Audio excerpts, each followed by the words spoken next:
नमस्कार, one India Hindi में आपका स्वागत है। दिल्ली हिंसा से जुड़े 3 मामलों में आरोपी पार्षद ताहिर हुसैन को दिल्ली पुलिस की क्राइम ब्रांच टीम ने गिरफ्तार कर लिया है। दरअसल ताहिर ने आज राउज एवेन्यू कोर्ट में सरेंडर अर्जी लगाई थी। इस पर जज ने कहा कि सरेंडर अर्जी पर सुनवाई का उनका ज्यूरिडिक्शन नहीं बनता है। इसके बाद ताहिर को दिल्ली पुलिस ने गिरफ्तार कर लिया। इससे पहले सरेंडर अर्जी पर सुनवाई के दौरान ताहिर हुसैन के वकील ने कहा कि कोर्ट या तो कोई ऑर्डर दे या फिर किसी दूसरी कोर्ट में अर्जी को ट्रांसफर कर दे। जज ने कहा कि ये हमारे ज्यूरिडिक्शन में नहीं आता है। इसके बाद ताहिर जैसे ही कोर्ट की पार्किंग में गया, उसे क्राइम ब्रांच ने गिरफ्तार कर लिया। सरेंडर से पहले न्यूज चैनल में इंटरव्यू देकर कई बातें कही थी। हालांकि कई बार ताहिर हुसैन खुद को बेगुनाह बता चुका है।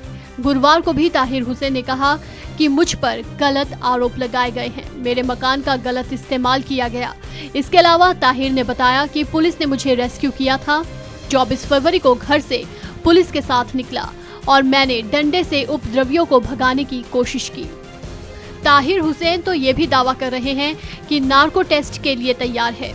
उन्होंने ये भी कहा कि मैं हर तरह की जांच के लिए तैयार हूं, लेकिन सवाल यहाँ ये उठता है कि अगर ताहिर ने कुछ किया ही नहीं तो इतने दिनों तक पुलिस से छुपा क्यों था।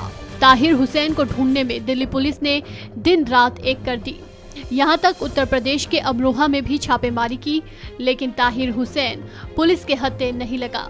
ताहिर हुसैन पर हिंसा के दौरान लोगों को उकसाने का आरोप है। ताहिर हुसैन के घर से दिल्ली पुलिस ने ईंट पत्थर, गुलेल, तेजाब से लेकर कोल्ड ड्रिंक्स की बोतलें तक बरामद की। यहाँ तक कई वीडियो भी सामने आए थे जहां दंगाई ताहिर के घर से हमला कर रहे थे। वहीं दिल्ली हिंसा में मारे गए आईबी के जवान अंकित शर्मा के पिता ने बेटे की हत्या के लिए ताहिर हुसैन पर आरोप लगाया है। पिता ने आरोप लगाते हुए कहा कि नेहरू विहार के पार्षद ताहिर हुसैन के घर में छिपे बैठे दंगाइयों ने उनके बेटे को खींच लिया था। इसके बाद उसकी पीट कर हत्या कर दी।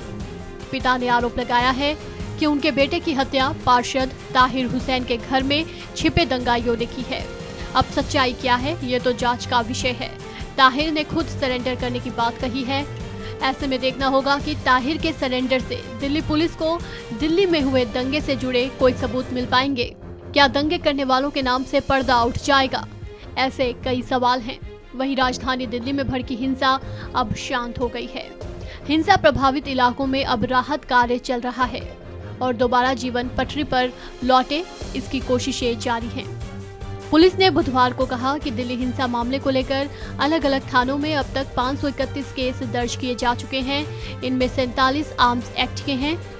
1647 लोगों की गिरफ्तारी हो चुकी है और अब ताहिर से पुलिस क्या क्या सच निकलवा सकती है, ये देखने वाली बात होगी। इस खबर में फिलहाल इतना ही। तमाम अपडेट्स के लिए बने रहिए वन इंडिया के साथ।